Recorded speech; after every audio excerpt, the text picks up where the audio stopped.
ಮುಂದಿನ ಪ್ರಶಸ್ತಿ ಚಾಂಪಿಯನ್ ಪಟ್ಟ. ಸೋಲಿಲ್ಲದ ಸರದಾರ, ಸೋಲನ್ನ ಕಂಡರಿಯದ ತಂಡ.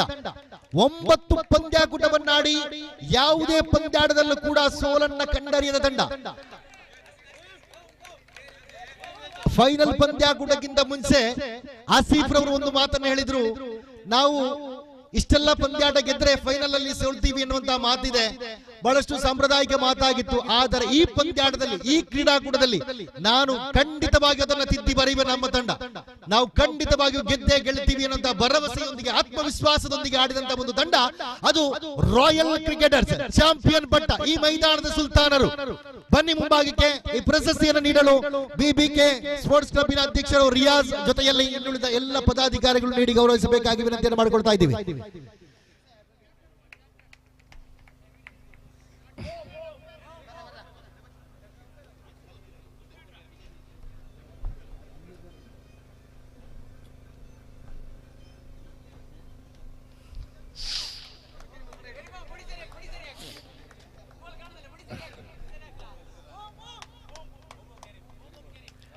ಕರೀಂ, ಖಂಡಿತ ಕರೀಂ ರವರೇ ಪಂದ್ಯಾಟಕ್ಕೆ ಮುಂಚೆ ಶುಭವನ್ನ ಹಾರೈಕೆ ಮಾಡಿಕೊಂಡಿದ್ರು. ತಮ್ಮ ಆತ್ಮೀಯ ಸ್ನೇಹಿತ ಶಫೀಕ್ ಶುರಿಬೇಲ್ ರವರು ಶುಭವನ್ನ ಹಾರೈಕೆ ಮಾಡಲು ನನಗೆ ವಿನಂತಿಯನ್ನು ಮಾಡಿಕೊಂಡಿದ್ರು. ದಯವಿಟ್ಟು ಮರೆತಿದ್ದೀನಿ, ಕ್ಷಮೆ ಇರಲಿ ಕರೀಂ ರವರೇ.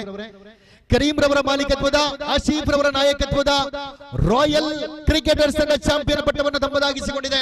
ಮತ್ತೊಮ್ಮೆ ಫೈನಲ್ ಗೆಲಕ್ಕೆ ಇಟ್ಟಂತಹ ಚಾಂಪಿಯನ್ ಹಾಗೂ ದ್ವಿತೀಯ ಸ್ಥಾನವನ್ನು ತಮ್ಮದಾಗಿಸಿಕೊಂಡಂತಹ ಎಲ್ಲ ಆಟಗಾರರಿಗೆ, ತಂಡದ ಮಾಲೀಕರಿಗೆ, ನಾಯಕರಿಗೆ ಅಭಿನಂದನೆ ಸಲ್ಲಿಸಿಕೊಳ್ತಾ ಇದ್ದೀವಿ.